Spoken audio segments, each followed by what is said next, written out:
Eye of the Dragon has been publicly available for longer than I've actually been talking about my books on this channel. It's been a while since its launch, and I don't think I've talked about the novel at length yet, which makes its success all the more surprising. I was honestly expecting not for it not to sell any units at all, but to see it go on to do as well as it has, to see those numbers, to see people actually buying and reading the book, it's it's unfathomable to me. I honestly was not expecting that to happen. I'm so blown away by it.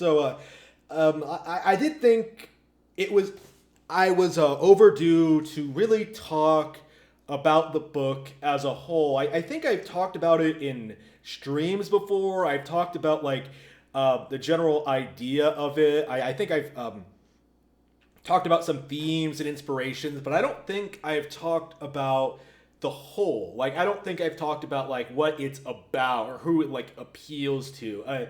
I think I've been rather very non-specific on that front. Actually, I think I went into this with no idea what I was doing, and I've just been figuring it out since I've gone along, which has made your support all the more welcome. I deeply appreciate it. I do. It's amazing to see to see this happen. But yeah, Eye of the Dragon. It was originally conceptualized as a sort of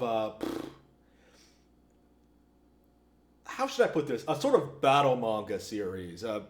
That's the best way to put it. Is that I came up with this idea of this young man developing these incredible supernatural powers and then using those powers to essentially defeat other people with similar powers. So I came up with this concept of these knights who recruit this guy into their forces to combat these very specific threats, like other people who can turn into dragons, essentially, which is in the world of the Golden Age, is considered to be this highly dangerous, rare, just sort of otherworldly skill. It's part of a higher being, if that makes any sense. It means that you're more than human, and you can't really expect people to be able to stand up against something like that. These things,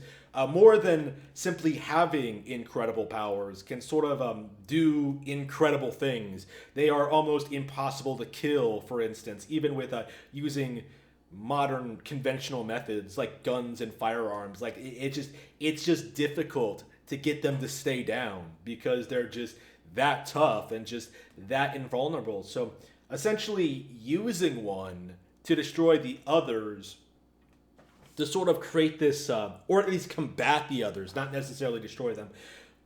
Having one of these things come out and be on your side is this very exciting idea for our sort of Obi-Wan sort of character, Lucille Langley, who sort of recruits this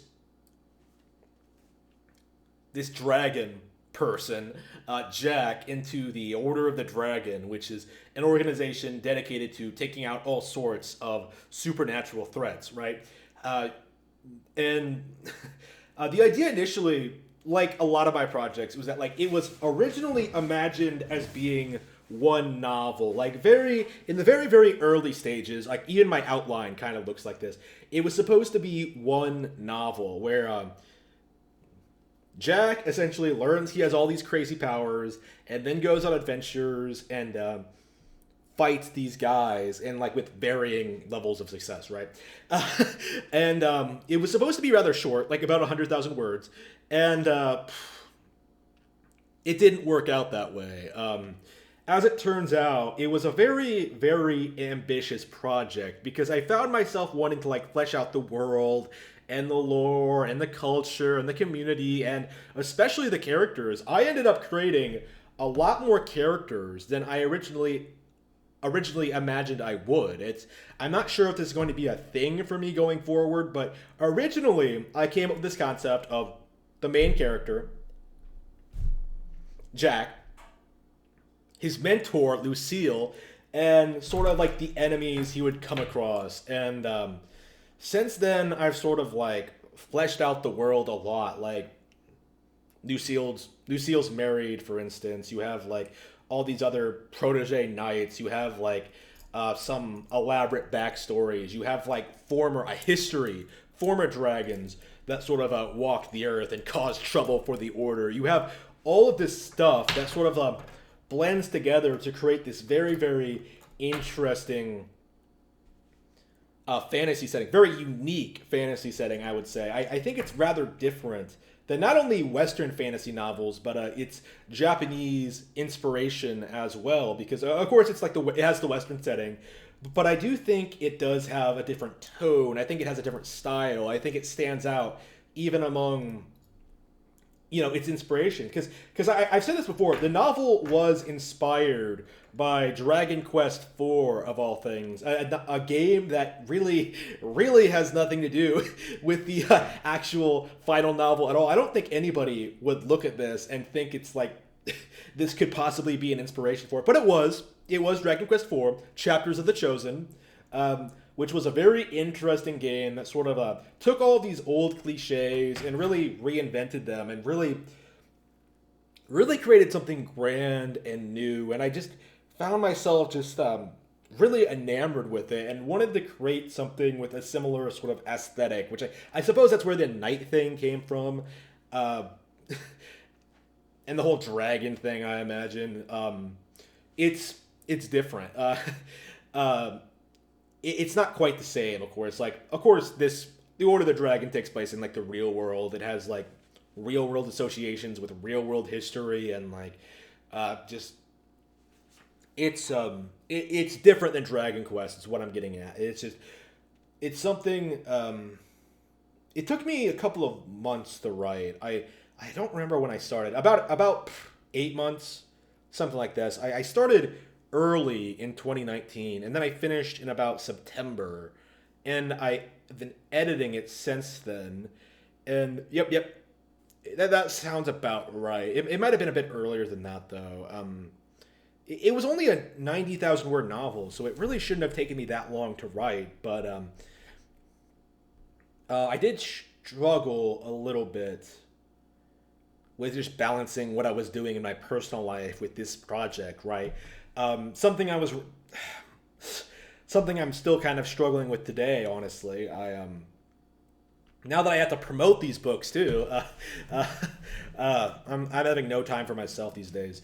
It's surreal. I need to get Rabbit Hole done. I need to work on that more. I need to get on that. It is going to be done by the end of the year. I think I can guarantee that much, but I would really like to get it done in the next couple of months and then work on something else. I really want to move on, but I really want to be the sort of person who can put out like a bunch of novels in a year, but unfortunately that's not quite possible for me at the moment. And I do think that kind of influenced Order of the Dragon a little bit. I do feel like if I was going to go the self-published route, if I knew I was going to go the self-published route a bit earlier, I wouldn't have quite wrote it the way I did, like writing it within the parameters set by like the publishing industry. Maybe I would have actually written one long novel. Who knows? But hopefully once I establish myself more and become more comfortable and like really building a fan base, I can start to like branch out and start writing these longer novels that I want. Because I do think Order of the Dragon is still kind of incomplete because, again, there were parts that I originally conceptualized that are not in the final release. They are, I'm holding them back for the sequels. And